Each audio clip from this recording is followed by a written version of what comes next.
Let's talk about timing the real estate market. Now, in my opinion, totally impossible. You'll never know what's going to happen. Best thing you can do is treat it like stocks, where if you get in right now, it's probably the best time to get in as long as you're planning on holding it for at least 5 years. Now, if you take a look back over the last couple of years, you're going to notice that the people who sat on the sidelines are in a pretty bad position compared to if they just bought in, say, 2020 when everything was going to hell. The amount of money that a lot of those houses have gone up over time is unprecedented. It'll probably never happen again in our lifetime like that. So the people who hopped in are sitting pretty good, but some of them are actually kind of stuck in those houses. Sure, they have great equity in it, but they're never going to get another 2% interest rate. So if they were to upgrade, it would be extremely hard to get another house similar or better unless they have saved up some money over time.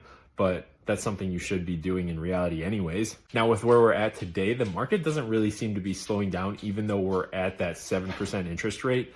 And that's because we don't have enough houses for sale. So we've got high interest rates right now compared to that 2020 era.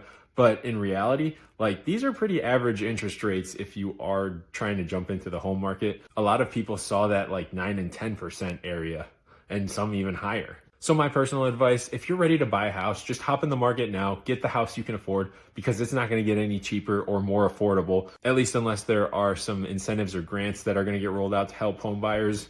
But I don't really see that happening. Everything that's come out over the last 5 years since I've been involved in real estate is pretty much not super helpful, or it's putting the new home buyer at risk to not be able to sell their home within that 5-year period. So by getting into something now, you're at least going to be able to build that equity and you can refinance later. I know it's been beaten down pretty hard to date the rate and love the house, or whatever the heck the saying is, but it kind of rings true, because if you get into something now, over time, you're going to have some pretty good equity pay down. And then when rates drop, you're going to do a refinance, but you're not going to do a cash out refinance. So you're going to get that lower rate, which is going to in turn lower your payment, but you're going to keep your equity in your home. Now, I kind of went off on a tangent there, and this was supposed to be about timing the market, but in reality, you can't time the market. You can't time anything. The thing that's worked through and through time and time again is going to be just getting in the market and staying in it for the long haul.